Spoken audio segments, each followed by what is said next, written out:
হাদিসের হিফাজত একটা সূক্ষ্ম কথা, এটা বুঝে রাখেন, শুনে রাখেন। কিলা বাযুম মিনাল মুহাদ্দিসিন, মুহাদ্দিসিনদের অনেকে খুব শক্ত করে এই কথাটা বলছে। হাদিস যেহেতু কিয়ামত পর্যন্ত হিফাজত করবেন আল্লাহ, কোরআন যেমন কিয়ামত পর্যন্ত হিফাজত হবে, হাদিসও কিয়ামত পর্যন্ত হেফাজত হবে। বুঝেন কথা? আওয়াজ বুঝেন? স্পষ্ট বুঝেন না বাড়ি বুড়ি খায় খালি? হ্যাঁ, স্পষ্ট। কোরআনের হেফাজত করবেন কে? হাদিসের হেফাজত কিয়ামত পর্যন্ত করবেন কে? আসমানি আর কোন কিতাবের হেফাজত হইছে? তাওরাত আছে, জবুর আছে, প্রকৃত ইনজিল আছে, আসমানি আরব কিতাব যেগুলো আসছিল ওগুলো আছে। বোঝা যায় হাদিসের মর্যাদা আল্লাহ পাকের কাছে আসমানি অন্যান্য কিতাবের চাইতে অনেক বেশি। আরো বড় কথা হলো, এর আগে যত কিতাব আসছে দুনিয়াতে সব ছিল কিতাবুল্লাহ, কিন্তু ভাষা ছিল মানুষের প্রচলিত ভাষা, জমিনের ভাষা। আর কোরআনের শান হলো কোরআন কালামুল্লাহ। নবীজির ভাষাও আরবি ভাষা। আরবি ভাষা কার ভাষা? হ্যাঁ, আল্লাহ তার দোস্তকে যে কথাগুলো বলাইছেন ওগুলো জাতির কোনো ভাষায় বলার নাই, বা আঞ্চলিক কোনো প্রচলিত ভাষায় তার দোস্তকে দিয়ে কথা বলেন নাই। দোস্তের মুখ দিয়ে যা বাইর করছেন এগুলো সব আল্লাহ নিজের ভাষায় বের করছেন, আল্লাহর ভাষায় বের করছেন। এই কারণে যে কোনো হাদিস এটা খুব বসেন, আপনি ওয়াজ শুনেন, গামি আমার কষ্ট হয়, বসেন কথা শুনেন আপনি। হাদিসের কোন ভাষ্য যেটা, এগুলো আসলে আল্লাহর ভাষ্য। আল্লাহর রাসূল একটা খবর দিতেছেন, সেটা হলো আমরা যে ঘুরি ফিরি না, পুসপাস করি, চুলতাল খুব সুন্দর করে কাটি, সুন্দর জামা পরি, ডিজাইন করে একেবারে খুব আয়োজন করে চলাফেরা করি, আমাদের এই কোন আয়োজন আল্লাহ তাকায় দেখেন? আমাদের বাহ্যিক এই সাজসজ্জা, আকৃতি, সৌন্দর্য, সূরত, এগুলো আল্লাহ দেখেন না। আল্লাহর রাসূল বলতেছেন, قال رسول الله صلى الله عليه وسلم قال رسول الله صلى الله عليه وسلم إن الله لا ينظر إلى صوركم ولكن ينظر إلى قلوبكم وأعمالكم। আল্লাহর রাসূল বলেন, নিশ্চয়ই তোমাদের মালিক আল্লাহ, আল্লাহ তাআলা তোমাদের বাহ্যিক হালত তাকায়া দেখেন না, তোমাদের সুরত কার কেমন, তোমাদের বাহ্যিক হালত কার কেমন এটা তাকায়া দেখেন না। আল্লাহ পাক তাকায়া দেখেন তোমাদের বাতেন কেমন, তোমাদের কলব কেমন, আত্মিক হালত কেমন, এবং তোমাদের আমলগুলো কেমন, এটা আল্লাহ তাআলা তাকায়া দেখেন। আমাদের মালিক তাইলে আমাদের জাহির দেখেন না বাতেন দেখেন? বলেন, কি দেখেন? বাতেন দেখেন। উপর দেখেন না ভিতর দেখেন? ভিতর দেখেন। ভিতরের কোন জায়গাটা দেখেন? রক্তের গ্রুপ দেখেন, হ্যাঁ, চোখের পাওয়ার দেখেন, কানের পাওয়ার দেখেন, হার্টের পালস কিরকম আছে এগুলো দেখেন। হাই প্রেসার না লো প্রেসার এটা দেখেন। একটা জায়গা আল্লাহ তাআলা তাকায়া দেখেন, একটা ঘরের দিকে আল্লাহ তাআলা তাকায়া দেখেন, যেই ঘরটা আল্লাহ নিজের জন্য মনোনীত করছেন। আমাদের দেহের একটা ঘর আছে, এই ঘরে আল্লাহ পাকের মোহাব্বত থাকবে, এটাই আল্লাহ চান, যেটার নাম কলব। কলব নামক ঘর, কলব নামক গোশতের টুকরা, এইটা আল্লাহ তাআলা তাকায়া দেখেন, যেই ঘরটায় আমি বান্দাকে আমার মোহাব্বত রাখতে দিছি, দেখি আমার বান্দা এর ভিতরে কারে রাখে, এটা তাকায়া দেখেন। এর কলবের পরিচ্ছন্নতা কি পরিমাণ, এইটা আল্লাহ তাআলা দৃষ্টি করেন, দেখেন। এই কারণে যাদের কলব সুন্দর তারা আল্লাহর কাছে সুন্দর, যাদের কলব ভালো তারা আল্লাহর কাছে ভালো। গঠন প্রণালী, বডি স্ট্রাকচার, দেহের গায়ের রং এটা খারাপ হলে অসুবিধা নেই। কলব ভালো, কলব ভালো তো সে আল্লাহর কাছে ভালো। আল্লাহর রাসূল আরো খবর দিয়ে বলেন, আলা ইন্না ফিল জাসাদি লামুদগা, আলা ইন্না ফিল জাসাদি লামুদগা ইযা সালুহাত সালুহাল জাসাদু কুল্লুহু ইযা ফাসাদাত ফাসাদাল জাসাদু কুল্লুহু আলা ওয়াহিয়াল কলব। আল্লাহর নবী বলেন, মানব দেহের ভেতরে একটা গোশতের টুকরা আছে যার নাম কলব। এইটা যদি ভালো হয় তার পুরা বদন, মানুষের পুরা দেহটাই ভালো হয়। আর এইটা যদি কারোর খারাপ হয় তাহলে পুরা দেহটাই, সব অঙ্গগুলাই তখন খারাপ হয়ে যায়।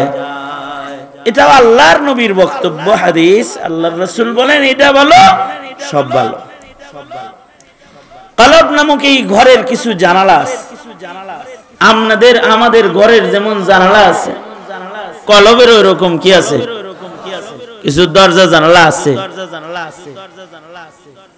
ঘরের জানালা দিয়ে যেমন ঘরের ভিতরে আলো যায়, কলবের জানালা দিয়ে কলবের ভিতরে আলো যায়। ঘরের জানালা দিয়ে যেমন ঘরের ভিতরে শীতল বাতাস প্রবাহিত হয়, ঘরের বাইরে যদি একটা ভালো, যদি একটা হাসনা হেনা ফুলের গাছ থাকে, জানালা দিয়া ফুলের গ্রান ভিতরে যায়। জানালা দিয়া যেমন গ্রান যায়, জানালা দিয়া যেমন শীতল বাতাস প্রবাহিত হয়, ঘরের জানালা দিয়া যেমন ঘরের ভেতরে আলো যায়, তেমন কলবের জানালা দিয়া কলবের ভিতরে খুশবু যায়। কলবের ভেতরে আলো যায়, কলবের ভেতরে শীতল হাওয়া প্রবাহিত হয়।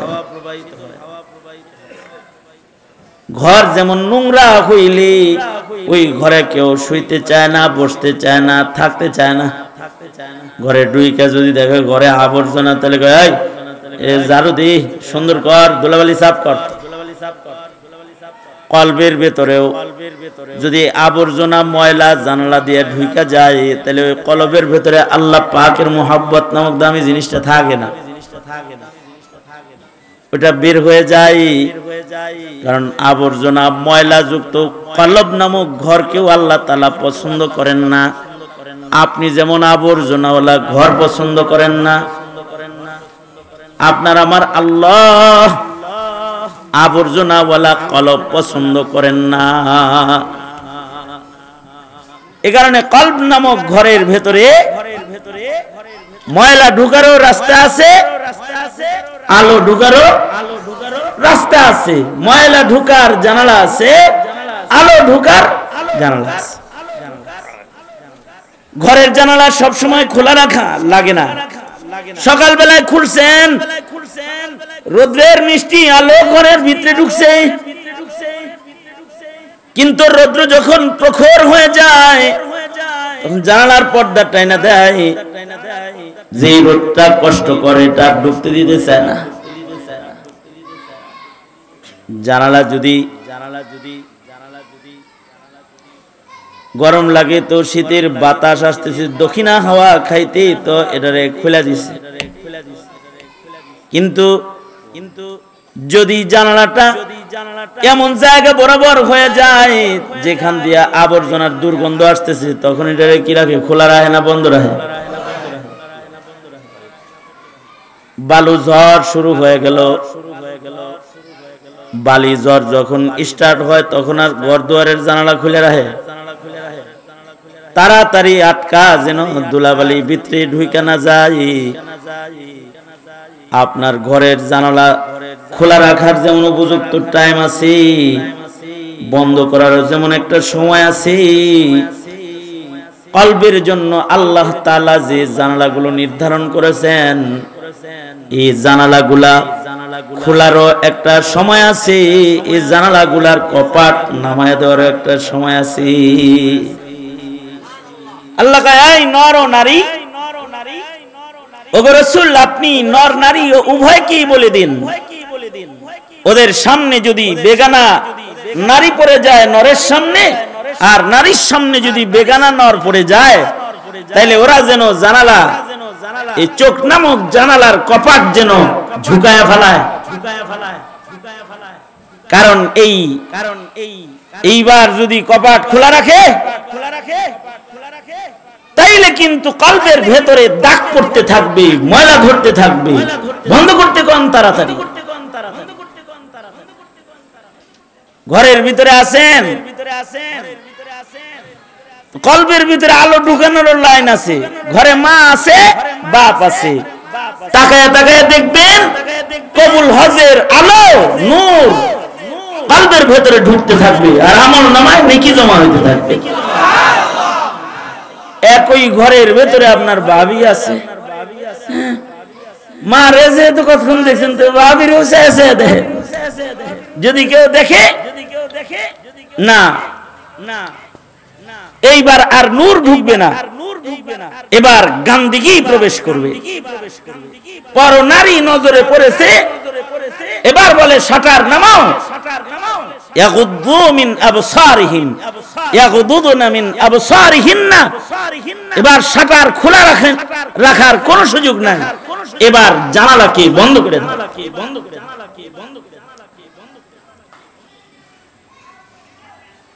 তাইলে কলবের যে সকল জানালা আছে, যারা বেশি বিজি ছুটি তাদের, যারা আমার চাইতে বেশি বিজি এগুলো ছুটি বুঝছেন। আধা ঘন্টা আমি তো মোবাইল টোবাইল সব রেখেছি, আপনি আধা ঘন্টা মোবাইল ছাড়া থাকতেন পারবেন না। আপনার মতো অপদার্থ শ্রোতার তো ওয়াজে বসা ঠিক না। রাগ হইছেন, চান্স পাইলাম তো অপদার্থ বলে দিয়ে দিলাম, ঠিক আছে। আল্লাহ তাহলে কি বললাম, কলবের যে সকল জানালা আছে তার ভেতরে একটা জানালার নাম কি বলেন? কোনটা? চোখ। এটা কোনটা? দেখান কোনটা? এটা কি? এটা চোখ। এটা কলবের জানালা। কিসের জানালা? এই চোখ দিয়া হয়তো আপনার কলবের ভিতরে নূর ঢুকবে, অথবা কলবের ভিতরে অন্ধকার ঢুকবে। মারে তাকায় দেখবেন নূর ঢুকবে, আর যদি মোবাইলে পরিমণিরে দেখেন, অথবা কোনো নায়িকারে দেখেন, অথবা কোনো বেগানার নারীকে নজর করে তাকায় দেখেন, দৃষ্টির সাথে সাথে কলবের ভেতরে দাগ পড়তে থাকবে, কলবের ভেতরে ময়লা দুর্গন্ধ জমা হইতে থাকবে। আর যখন কলব দিয়া দুর্গন্ধ হবে, তো ওই দুর্গন্ধ হাতের ভেতরে আসবে, চোখের ভেতরে আসবে, কানের ভেতরে আসবে। কারণ কলব ভালো হইলে অঙ্গগুলা সব ভালো হয়ে যাবে, কলব খারাপ হইলে সব খারাপ হয়ে যাবে। আর যদি কলবের ভিতরে নূর ঢুকি, রহমত, বরকতি, বাতাস যদি কলবের ভিতরে চোখ দিয়ে প্রবাহিত হয়, তখন কলবের ভিতরে আলো ঢুকি। আলেমের চেহারা দেখছি, কলবের ভিতরে একটা আলো ঢুকছে। কোরআনের পাতা তাকায় দেখছে, ফেসবুক না, কোরআনের পাতা, কোরআনের পাতা, কোরআন মজিদ খুইলা চোখ দিয়া দেখবার লাগছে, কলবের ভিতরে একটা আলো ঢুকতেছে। অথবা আল্লাহর ঘর, কাবা ঘর তাকায় দেখবার লাগছে। মানুষ টাকা খরচ করে কত কিছু দেখবার লেগে যায়।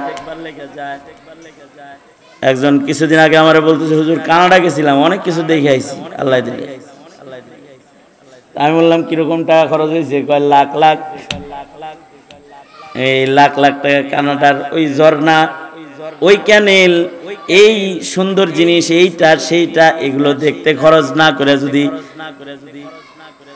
গেছেন ভালো করছেন, সিরু ফিল আরদ দেখছেন ভালো কথা, দেখা খালি মনের তৃপ্তি হইলে চলবো না, আল্লাহর কুদরত চিন্তা কইরা ঈমান মজবুত যদি কইরা এসে থাকেন তাই তো দেখা সফল। কিন্তু যদি এই চোখ দিয়া এর অল্প কিছু পয়সা খরচ করে যদি মক্কায় যাইতেন আর কাবা ঘর চায়া সচক দেখতেন, তাহলে আল্লাহর রাসূল বলছেন কি প্রতি সেকেন্ডে প্রতি মুহূর্তে মুহূর্তে বাইতুল্লাহ শরীফের ছাদের উপরে 120টা করে রহমত বর্ষণ হয়। যারা কাবা বাইতুল্লাহকে শুধু চায়া দেখে তাদেরকে আল্লাহ তাআলা আসমান থেকে বর্ষণ হওয়া 120 রহমতের 20টা রহমত আল্লাহ তাআলা দেখনে ওয়ালা বান্দাকে দান করে।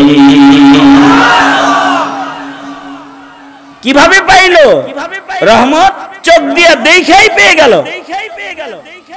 হাফিজি হুজুর রাহমাতুল্লাহি আলাইহি, হাফিজি হুজুর রাহমাতুল্লাহি আলাইহির একটা আমল ছিল, উনি যখন মক্কায় যাইতেন আসর থেকে মাগরিব পর্যন্ত যেহেতু কোনো নফল নামাজ জায়েজ নাই, আসর থেকে মাগরিব কোনো নফল নামাজ আছে? এই যে আসর পড়ছেন, এখন যদি কেবলা আরে হুজুরের চেহারা কি দেখুন, কেবলার দিকে নামাজে খাড়ায় থাকি, সওয়াব হইব? একটা হইব না। খেলাফে সুন্নাত, সুন্নতের খেলাফ নামাজ পড়লে নামাজ হয় না। আলী হাসান ওসামা সাহেব বলছে না, সারা রাত নামাজ পড়বে, ঘুমাইতো না। কেউ যদি আসরের পরেও নামাজ পড়তে চায়, আসর থেকে মাগরিবের মাঝে কোনো নামাজ নাই, সালাত নাই, জিকির আছে, দোয়া আছে। হাফিজ হুজুর রাহমাতুল্লাহি আলাইহি আসর থেকে মাগরিব পর্যন্ত সময়টা অপলক নেত্রে তাকায়া বাইতুল্লাহ শরীফ কাবা ঘরকে দেখতে থাকতেন, বাইতুল্লাহ দেখতেন। তার মানে 2-4টা উদাহরণ দিয়ে আমি বুঝাইলাম, চোখের জানালা দিয়ে এমন জিনিস দেখবেন যা দেখলে সওয়াব, তাহলে কলবের ভিতরে নূর ঢুকবে। আর যদি চোখের জানালা দিয়া আপনি কুদৃষ্টি করেন, যেটা দেখা আল্লাহর অপছন্দ, তাহলে কলবের ভিতরে দাগ পড়বে, কালা কালা দাগ পড়বে, কলবটা ময়লা হবে। ডিজিটাল যুগে বড় ফিতনার মধ্যে একটা বড় ফিতনা হলো চোখের গুনার ফিতনা। নেট জগৎ বড় উন্নত, চ্যানেলের জগৎ বড় উন্নত, চোখের গুনাহ আসান হয়ে গেছে। একলা ঘরেও মানুষ চোখের গুনায় লিপ্ত হয়ে যায়। ওয়াজ শুনতেছেন, মাঝখানে অ্যাড আইসা আপনাকে চোখের গুনাহ করায় ফেলতে চায়। আল্লাহর কোরআনের তেলাওয়াত শুনতেছেন, কিন্তু মাঝখানে এমন অ্যাড আইছে যেটা তাকায় দেখা আপনার জন্য হারাম। এই যে চোখের জানালার ব্যবহারের নিয়ন্ত্রণ, এই নিয়ন্ত্রণের মাধ্যমে হয়তো বান্দার কলব ভালো হবে, আর যদি নিয়ন্ত্রণ না হয় তাহলে বান্দার কলব কালা হবে, সিয়া হবে। এই কারণে কলব নামক ঘরের যে জানালাগুলা আছে তার ভেতরে একটা জানালার নাম বললাম চোখ। এই চোখ কি নিয়ন্ত্রণে রাখা চাই? ইনশাআল্লাহ বলেন, আওয়াজ করে বলেন ইনশাআল্লাহ। এখন যে আসছেন, এই যে বুড়া বুড়া আলেম ওলামা দেখতেছেন, আমার মতো বহু ছাত্র হুজুরের আছে, এবং এই যে আলেম ওলামার চেহারা চেয়ে চেয়ে দেখতেছেন, লাভ কি হইতেছে? নায়েবে নবী দেখতেছেন। আবু বকরের মতো তো রাসূল দেখতে পারবেন না। আবু বকরের সবচেয়ে পছন্দের কাজ ছিল আন-নাযরু ইলা ওয়াজহি রাসূলিল্লাহ, আল্লাহর রাসূলের চেহারা চেয়ে দেখা। আপনি কি আমি কি আল্লাহর নবীর চেহারা খুঁজে পাবো? নবী পাবো না, কিন্তু ইন্নামাল উলামা ওয়ারাসাতুল আম্বিয়া, তাদের তো পাবো। এই কারণেই বহু আল্লাহর বান্দা আছে যারা আলেমদের সাথে হয়তো মুসাফাও করে নাই, হয়তো তাদের সাথে সামনে বৈশা খাবার খায় নাই, এক দস্তরখানে বসে নাই, খালি দূরে প্যান্ডেলের এক কোণা থেকে বড় ভালোবাসা সহকারে একজন নায়েবে নবীকে দেখছে, তার কথা শুনছে, আর এতটুকুনের দ্বারা তার হৃদয়ের অন্ধকার দূর হয়ে ইশকে মাওলার এক আগুন জ্বলে গেছে, যে কারণে সে নামাজ ছাড়তে পারে না, জিকির ছাড়তে পারে না, ইবাদত ছাড়তে পারে না। হাজারো বান্দা আছে, শুধু দেখছে, আরে এই যে আরেক জানালা কান, এটা দিয়ে শুনছে। কলবের আরেকটা জানালা হলো কান। কানের জানালা দিয়ে যদি গান বাদ্যের আওয়াজ কানে যায়, তালগিনা ইউমবিতুন নিফাকু ফিন নফস, নফসের ভিতরে, কলবের ভিতরে নেফাকি পয়দা করে, কলবের ভিতরে কালি ময়লা ফেলায়। আর পক্ষান্তরে যদি কোন মুমিন বান্দার কানের ভিতরে জিক্রুল্লাহর আওয়াজ চলে যায়, মনে করেন আল্লাহু আকবার ধ্বনির আওয়াজ কানে গেছে, তো বান্দার কলবের ভিতরে আল্লাহর মোহাব্বত, আল্লাহর ভয় নাড়াচাড়া দিবে। অথবা মনে করেন আল্লাহর কালামের আলোচনা যদি কান দিয়ে, কানের জানালা দিয়ে ভিতরে ঢুকা যায়, তাহলে আল্লাহ বলে, আল্লাহর কোরআন বলে, বান্দার কলবের ভিতরে তখন ঈমান বেড়ে যাবে, ঈমান বেড়ে যাবে। অথবা যদি নসিহত, উদু ইলা সাবিলি রাব্বিকা বিল হিকমাতি ওয়াল মাউইজাতিল হাসানাহ, এই যে সুন্দর সুন্দর কথা যার মাধ্যমে আল্লাহর দিকে বান্দাকে আহ্বান করা হয়, এই নসিহতের আলফাজ শব্দগুলো যদি বান্দার কানে ঢুকা যায়, সাথে সাথে নসিহতের মাধ্যমে বান্দার কলবের ভিতরে কানের জানালা দিয়ে নূর ঢুকে যায়। আল্লাহ তাআলা বলেন, ইন্নামাল মুমিনুনা আল্লাযীনা ইযা যুকিরাল্লাহ, ইন্নামাল মুমিনুনা আল্লাযীনা ইযা যুকিরাল্লাহু ওয়াজিলাত কুলুবুহুম, ইন্নামাল মুমিনুনা আল্লাযীনা ইযা যুকিরাল্লাহু ওয়াজিলাত কুলুবুহুম ওয়া ইযা তুলিয়াত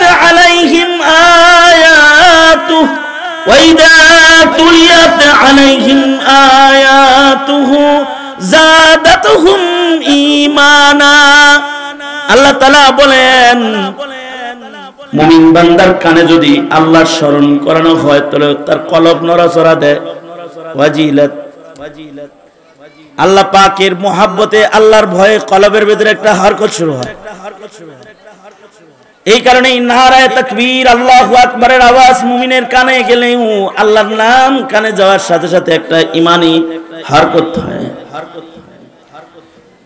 এই কারণে কোরআন শরীফের নসিহত অথবা তিলাওয়াত মুমিনরা বৈশা যখন শুনে, তখন যাদাতুহুম ঈমানা, মুমিনের ঈমান বাইরা যায়। কান দিয়ে কোরআন তেলাওয়াত ঢুকে আর কলবের ভিতরে ঈমান বাড়ে।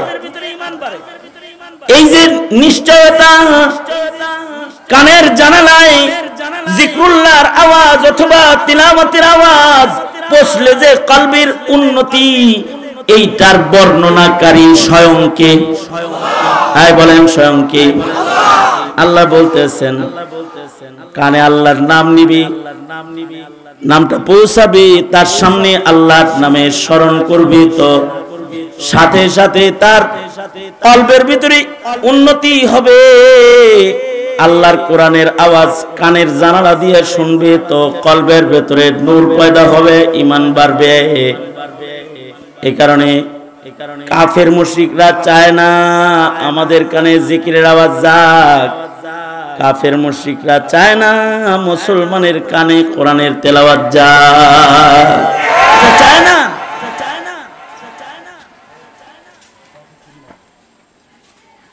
কারণ এই আওয়াজ কানে গেলেও তো উন্নতি। এই কারণে দেখেন না কোরআনের কথা, কোরআনের তিলাওয়াত, জিকিরের আওয়াজ, এগুলোকে তিরস্কার করে। আযানের আওয়াজ নামাজকে তিরস্কার করে। কারা তিরস্কার করে?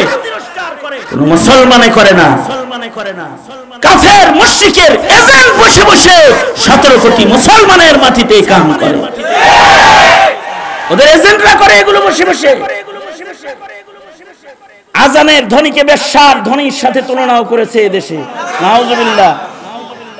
আজানের ধ্বনিকে তিরস্কার করেছে, তাকবীরের ধ্বনিকে ঘেউ ঘেউ বলেছে, নাউজুবিল্লাহ বলেন। মুসলমান তাকবীর দেয়, এর ভেতরে নূর আছে, এর ভেতরে হিদায়াত আছে, এর ভেতরে ঈমানের আলো আছে, এর ভেতরে কলবের উন্নতি আছে। আওয়াজ করে বলেন আল্লাহু আকবার। সামনে পিছনে সবাই মিলে জোরে বলেন আল্লাহু আকবার। ভিতরে নূর ঢুকছে, কানে গেছে না? কি ঢুকছে? কলবের ভেতরে আলো ঢুকছে। জোরে বলেন আল্লাহু আকবার। এই যে আরেকটু ঢুকছে, আবার বলেন। আর একটু ঢুকলো, আবার বলেন, আবার বলেন। বলেন সুবহানাল্লাহ ওয়ালহামদুলিল্লাহ লা ইলাহা ইল্লাল্লাহ আল্লাহু আকবার। আওয়াজ করে আল্লাহু আকবার। খালি কি নোট ঢুকছে নাকি সাফাইও হয়েছে? জারু হয়েছে, জারু দেওয়া হয়ে গেছে। কারণ আল্লাহর রাসূল বলেন লিকুল্লি শাইইন সিকালাতুন ওয়া সিকালাতুল কুলুবি যিকরুল্লাহ। প্রত্যেক জিনিস সাফ করার যন্ত্র আছে, কলব সাফ করারও যন্ত্র আছে। এই কারণেই কোন মুসলমান, কোন মুমিন কোরআনের আওয়াজে কেউ বাধা দিবে এটা মেনে নিতে পারে না। কোরআন বলবেই, তাকবীর তো চলবেই, আল্লাহু আকবারের ধ্বনি তো উঠবেই, আল্লাহর কালামের আওয়াজ মুসলমানের ঘরে ঘরে বাজবেই, মুসলমানের মাঠে মাঠে বাজবে, প্যান্ডেলে প্যান্ডেলে বাজবেই, বাজবে। এজন্য বাজবে যে এর দ্বারাই মুমিনের ঈমান বৃদ্ধি হবে, কানে আওয়াজ যাবে, এতেও কলবের উন্নতি হবে। কারণ এইটা কলবের জানালা। পাশাপাশি মুমিনের এই মুখটাও কলবের জানালা, এইটাও কলবের জানালা। এই মুখ দিয়ে ভালো কথা বলবে, ভেতরে নূর ঢুকবে, খারাপ কথা বলবে, ভেতরে অন্ধকার ঢুকবে। ভালো শব্দ বলবে, ভেতরে আলো ঢুকবে, মন্দ শব্দ বলবে, ভেতরে অন্ধকার ঢুকবে। তাহলে এই জানালাগুলো তাহলে সব সময় খোলা রাখা যাবে না, মাঝে মাঝে বন্ধ রাখতে হবে। আল্লাহর রাসূল বলেন মান কানা ইউমিন বিল্লাহি ওয়াল ইয়াউমিল আখির ফালইয়াকুল খায়রান। আল্লাহর রাসূল সাল্লাল্লাহু আলাইহি ওয়াসাল্লাম বলেন যে আল্লাহর উপরে ঈমান রাখে, যে ইয়াউমে আখিরাতের উপরে ঈমান রাখে, সে যেন মুখে ভালো কথা বলে, ফালিয়াকুল খায়রান আও লিয়াসমুত, অথবা যেন সে চুপ করে থাকে। কারণ মান সাকাতা নাজাহ, কেউ যদি চুপ থাকে সে নাজাত পেয়ে যায়, আর কেউ যদি বাজে কথায় অভ্যস্ত হয়ে যায় তাহলে সে হালাক হয়ে যায়। এ কারণে বুজুর্গরা বলেন যে চোখ বন্ধ, কান বন্ধ, মুখ বন্ধ, চশমা বন্ধ, গুশ বন্ধ, লব্ব বন্ধ। চশমা বন্ধ, গুশ বন্ধ, লব্ব বন্ধ। চোখ বন্ধ, কান বন্ধ, মুখ বন্ধ। এগুলো বন্ধ দিয়ে গেলাম। বলেন চোখ বন্ধ, যা তা দেখবো না। কান বন্ধ, যা তা শুনবো না। বলেন চোখ মুখস্থ থাকবো না তো পরে। বলেন চোখ বন্ধ, যা তা দেখবো না।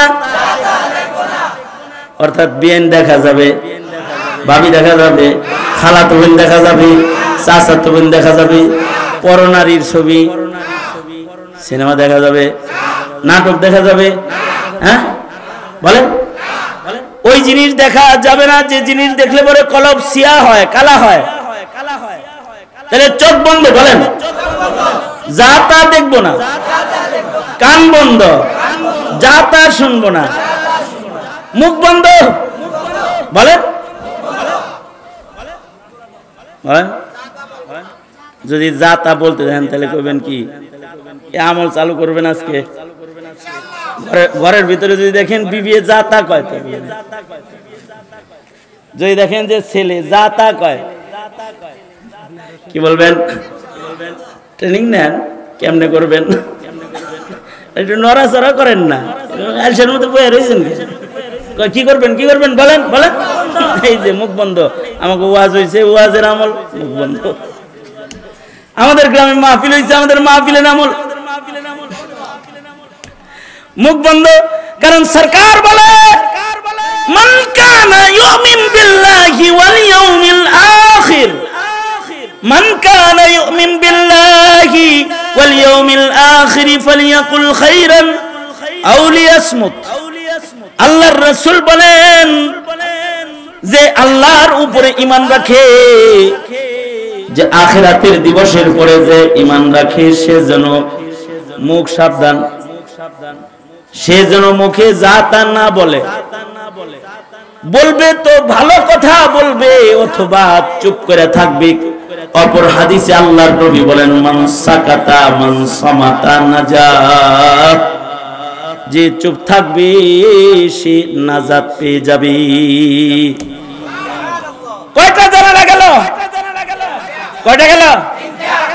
শেষ জানালা, যেই জানালাটা আপনাদেরকে সতর্ক করার জন্য আমার আজকে ঢাকা থেকে এখানে আসা, সেটা হলো দিমাগের জানালা, চিন্তা চেতনার জানালা, ফিকিরের জানালা, ভাবনার জানালা, মানুষের ভাবনার জগতের জানালা, চিন্তা দৃষ্টিভঙ্গির জানালা,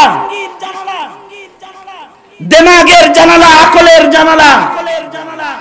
এইটা যদি কারোর খারাপ হয়, কারোর দিমাগের ভেতরে যদি টাকা ঢুকে যায়, দুনিয়ার আর কিছু সে বুঝে না, কলমের ভেতরে টাকা ঢুকে যায়। কারোর দিমাগের ভেতরে যদি সুন্দরী নারী ঢুকে যায়, কাউকে সে চিনে না, তখন আব্দুল করিমের মেয়ের জন্যই পাগল হয়ে যায়, হের পিছে পিছেই ঘুরে বেড়ায়। মা বাবা বুঝে না, উস্তাদও বুঝে না, সমাজও বুঝে না, সামাজিকতাও বুঝে না, কুফুও বুঝে না, আত্মীয়তার বন্ধনের নিয়ম রীতিনীতিও বুঝে না, মাথার ভিতরে ঢুকছে সকিনা বেগম, পাগল হয়ে গেছে, দিলের ভিতরে ঢুকে গেছে। কারোর দিমাগের ভেতরে যদি ঢুকে যায় চেয়ার, ক্ষমতা, অন্য আর কিছু তখন বুঝে না, কোনটা চুরি হইতেছে, কোনটা ডাকাতি হইতেছে, কোনটা খুন খারাপি হইতেছে, এগুলো বোঝার মতো যোগ্যতাও থাকে না। Chair chair.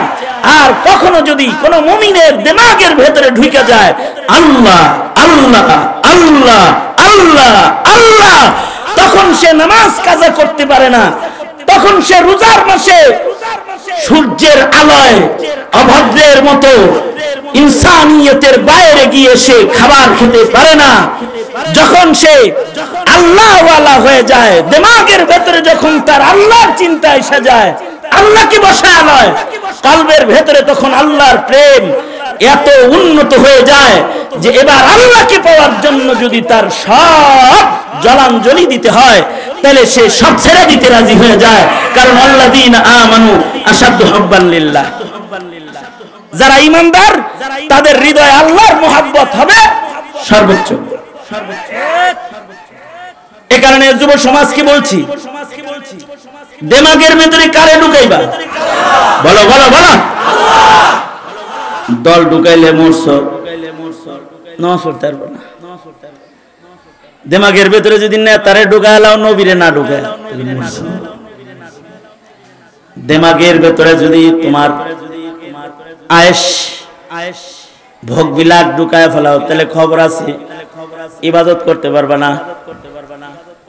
দিমাগের ভেতরে যদি লাইলি ঢুকালাও, তাহলে মজনু হয়ে যাইবা, আর কিছু পাইবা না। সেট করবা হেল লগে, ফিট দিবা হেল লগে, কথা কইবা হেল লগে, ধরবা তারে, সারবা সবাই রে। দিমাগের ভেতরে যদি কোন নারী বসে এলো, হালাক হয়ে যাইবা, মাওলা পাইবা না। দিমাগের ভিতরে যদি দুনিয়ার নগদ লোভ লালসাকে ঢুকায় নাও, আখিরাতের চিন্তা আইব না। আর যদি দিমাগের ভিতরে রাখো আল্লাহ রেজায়ে মাওলা, আমার আল্লাহর সন্তুষ্টি আগে, তাহলে দুনিয়ার এই ভিড় তোমাকে কাবু করতে পারবে না। তুমি সাগরের উপর দিয়ে চলবে কিন্তু পানি তোমার পায়ের পাতায় লাগবে না।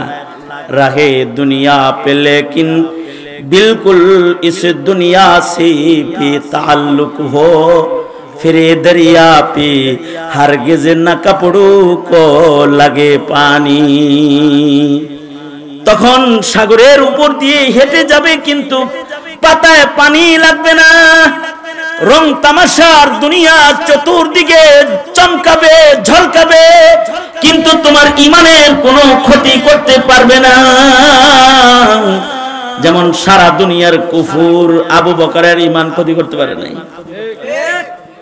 দিমাগের ভেতরে ছিল আল্লাহ, সব কুরবানি আল্লাহর জন্য দিতে পেরেছে।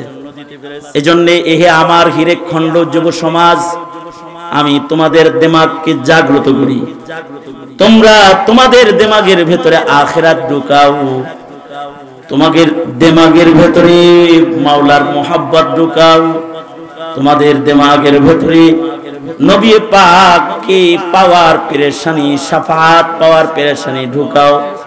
চিন্তা ভাবনার জগতের ভেতরে আখিরাত প্রবেশ করাও, তো দুনিয়ার জিন্দেগি সফল হয়ে যাবে, আখিরাতও সফল হয়ে যাবে। বুঝাইতে পারছি? এই যুব সমাজ জাগলা তো ইনশাআল্লাহ। নামাজ আর কাজা করবা, হ্যাঁ, পাপের পথে চলবা, জুলুম করবা, ধোঁকাবাজি করবা না। দিমাগের ভিতরে আখিরাত ঢুকাও যে তোমাকে আল্লাহর আদালতে দাঁড়াইতে হবে। আরে আকিল না হো গাফিল, अरे आकिल न हो गाफिल, तुझे दुनिया से जाना है, तुझे एक दिन ये मुंह अपनी रब को दिखाना है। তোমার চিন্তা ভাবনার ভেতরে এটা আনো যে তোমাকে আল্লাহর সামনে দাঁড়াইতে হবে। কার সামনে বলেন? কার সামনে? আল্লাহরে কেমনি চেহারা দেখাবে চিন্তা ঢুকাও।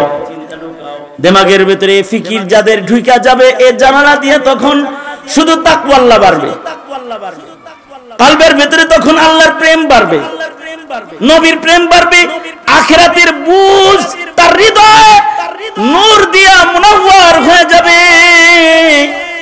তখনই সে আল্লাহ ওয়ালা হয়ে যাবে ইনশাআল্লাহ। তৈয়ার তো ইনশাআল্লাহ? কারা কারা তৈয়ার?